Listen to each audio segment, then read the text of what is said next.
শুভরাত্রি বন্ধুরা, কেমন আছেন সবাই? আশা করি সবাই ভালো আছেন, আমরাও ভালো আছি। অনেক দিন বড় ভিডিও ছাড়া হয় না, আসলে সময় হয় না আমার।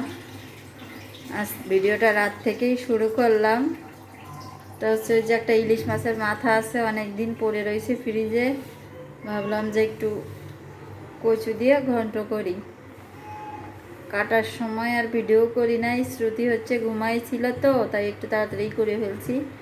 এখন হচ্ছে সিদ্ধ করে নেব একটু লবণ দিয়ে আর একটু হালকা জল দিয়ে, যাতে নিচে না ধরে যায়। এটা সিদ্ধ করে নেব এখন, তারপর ঢাকা দিয়ে রাখবো।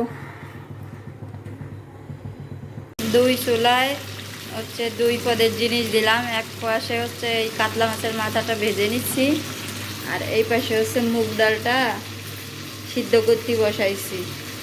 এখন হচ্ছে রাত বাজে হচ্ছে 12টা। এখন রান্নাটা শুরু করলাম। ওরা দুই ভাই বোনে অনেক আগেই ঘুমাই গেছে। আজকে হচ্ছে মেঘের বাবা হচ্ছে একটু রাত করে বাসায় আসবে, তাই একটু আমিও রাত করে রান্না করতেছি, যাতে আসি হচ্ছে গরম গরম খাইতে পারে। 8টার সময় ওই দিকটা আনলে পরে ঠান্ডা হয়ে যায়, আর এই গরম করা খাবার আবার আমাদের তো ভালো লাগে না, তাই আর কি কষ্ট হলেও রাত করে রান্না করি। ইলিশ মাছের মাথাটা আমার ভাজি করা হয়ে গেছে। এখন হচ্ছে একটু জিরে, শুকনো মরিচ আর তেজপাতা আর কি ফোড়ন দিয়ে দেবো। এগুলাই দেবো, আর কিছু দেবো না। কাঁচামরিচ, এইভাবেই রান্না করি। সবাই কীভাবে রান্না করেন অবশ্যই জানাই যাবেন। ইলিশ মাছের মাথাটা কিন্তু কচু শাক দিয়ে খেতে অনেক ভালো লাগে।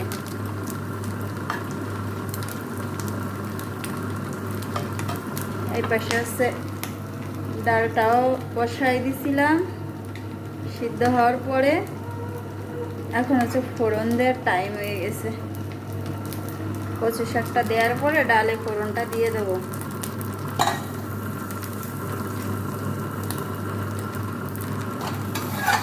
এগুলো হচ্ছে অনেক সময় ধরে রান্না করতে হয়।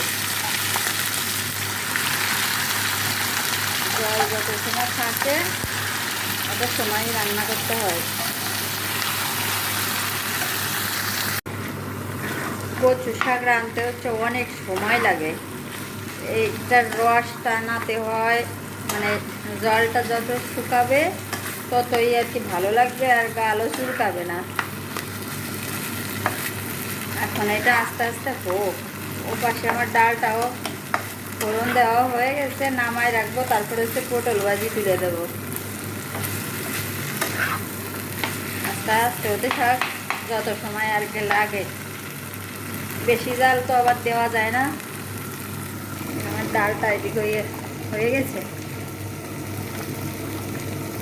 এখন হচ্ছে নামায় ফেলবো।